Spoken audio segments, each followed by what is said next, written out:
Perseteruan antara Habaib dengan Fuad Pleret semakin melebar ya teman-teman, yang dimana kali ini saya menyaksikan sendiri bahwa semakin memanas juluk-julukan Kiai Monyet, Kiai ini, Habib itu semakin melebar. Dan kita dalam menanggapi seperti ini ada satu hal yang perlu kita camkan. Di antara mereka, entah dari golongan Fuad Pleret atau golongan Habaib, semuanya sama-sama memiliki titik kelemahan teman-teman. Yang satu menjuluki Fuad Pleret keturunan PKI dan Fuad Pleret menjuluki Habaib keturunan Yahudi atau antek Belanda dan lain sebagainya. Sama-sama punya julukan teman-teman. Dulu kita melihat sendiri bahwa Fuad Pleret ini adalah Muhibbin Habib. Ya, banyak mantan-mantan Muhibbin Habib yang dimana mereka ini memutuskan untuk tidak fanatik lagi. Namun fahamnya tetap seperti itu. Dan masih ada juga orang-orang yang bertahan. Ya, masih ada juga orang-orang yang bertahan. Dan kali ini Fuad Pleret atas ucapannya kepada salah satu Habib siapa begitu ya, Habib Al-Jufri atau apa begitu, dijuluki sebagai monyet karena dia diidentifikasi oleh mereka sebagai sosok pembangkang, sebagai sosok pengkhianat atau bagaimana itu ceritanya. Dan di sini atas ucapan Fuad Pleret itu membaranya tanggapan dari Habib Rizik Syihab beserta Bahar Smith, maka ada golongan-golongan Muhibbin Habib juga angkat suara dari Laskar Sakera. Mereka mengaku sebagai Laskar Sakera siap untuk memburu Fuad Pleret kemanapun Fuad Pleret berada apabila kepolisian tidak bertindak katanya atas penghinaan Fuad Pleret. Coba kita simak dulu seperti apa tanggapannya. Dan di sini saya juga punya tanggapan. Kita bahas nanti. Bismillahirrahmanirrahim. Pernyataan sikap Laskar Sakera Madura atas pernyataan Fuad Pleret. Assalamualaikum warahmatullahi wabarakatuh. Segala puji bagi Allah, Tuhan alam semesta. Salawat dan salam senantiasa tercurahkan kepada Nabi besar Muhammad sallallahu alaihi wasallam, keluarga dan sahabatnya.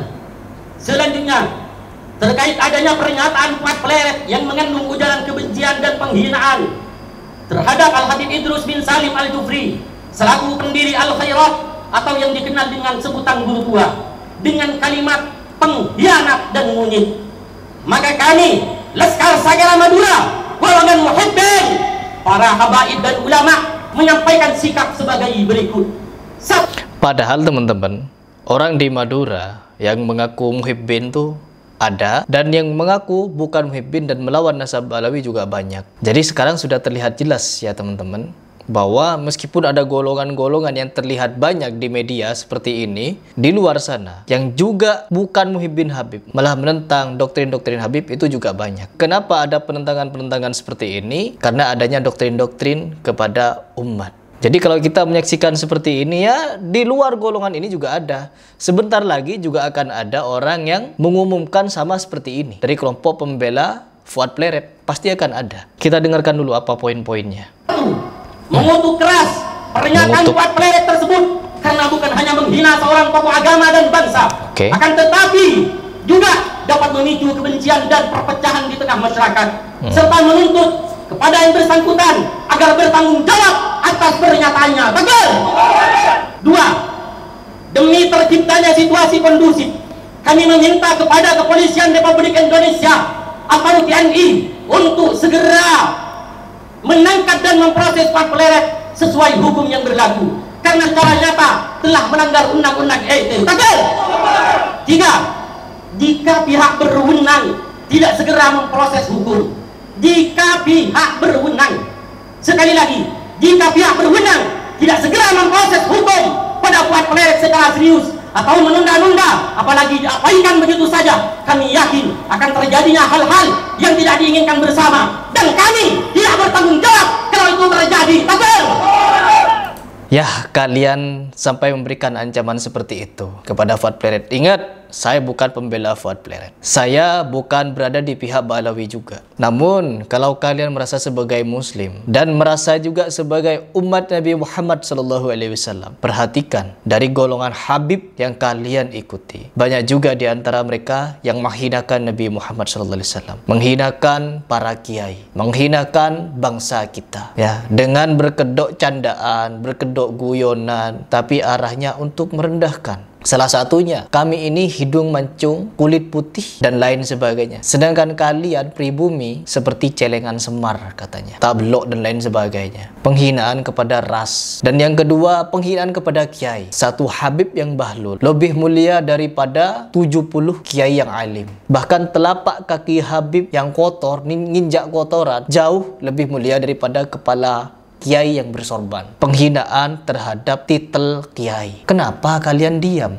Kemana kalian? Ya jelas di sini mereka sebagai muhibbin Habib katanya. Banyak ya dari golongan-golongan Habib, banyak oknum-oknumnya yang melakukan penghinaan-penghinaan terhadap kiai, kepada ustadz. Dan Habib Rizik Syihab menyatakan bahwa orang-orang di golongan Fuad Pleret itu adalah para monyet juga. Siapapun yang ada di golongan Fuad Pleret, semuanya kiai-kiai monyet, kelompok monyet. Kemana kalian? Itu juga bentuk penghinaan. Banyak sekali model-model penghinaan ketika mereka menceritakan tentang salah satu junjungan mereka, tetua mereka, yaitu Al-Faqih Muqaddam yang mi'raj 70 kali. Itu apa namanya kalau bukan merendahkan Nabi Muhammad SAW? Tidak bisa dibela dengan as-salatu mi'rajul mu'minin. Nggak bisa. Kalau as-salatu mi'rajul mu'minin, Abu Bakar, Umar, Utsman, semua para sahabat yang mukmin, mereka mi'raj.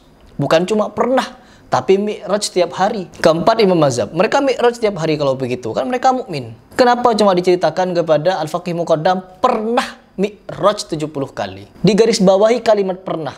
Itu pembodohan dan perendahan kepada Nabi Muhammad SAW. Mereka juga bercerita tentang wali-wali yang dimana bisa menghidupkan orang mati. Ada seseorang yang mencari kakeknya, ternyata kakeknya sudah meninggal. Lalu demi mencari kakek itu dibangkitkan ratusan makam. Ratusan makam itu dibangkitkan orangnya. Hei fulan, bangkit dari kubur. Fulan bangkit semua dari kubur, bisa interogasi, dialog dengan manusia yang sudah hidup. Kalaulah bisa seperti itu, kenapa Nabi Muhammad SAW tidak melakukan itu ketika Khadijah meninggal? Atau ketika ada konflik antara Ali bin Abi Thalib dengan Muawiyah? Kenapa tidak membangkitkan Nabi Muhammad SAW untuk ditanyakan bagaimana hukumnya? Banyak sekali cerita-cerita halu ngibul di antara orang yang kalian anggap Habib, kalian muhibbin Habib, tapi ceramah-ceramah mereka seperti itu. Kenapa kalian tidak menganggap itu sebagai penghinaan juga? Seperti yang dinyatakan oleh Kiai kemarin, yang menanggapi statement dari Bapak Rizik Syihab, kalau memang mau perang, jangan bawa-bawa pribumi. Cukup kalian, para Habib, ini kan katanya ada 4 juta. Ya silahkan. Kalau memang ingin mengakhiri konflik ini dengan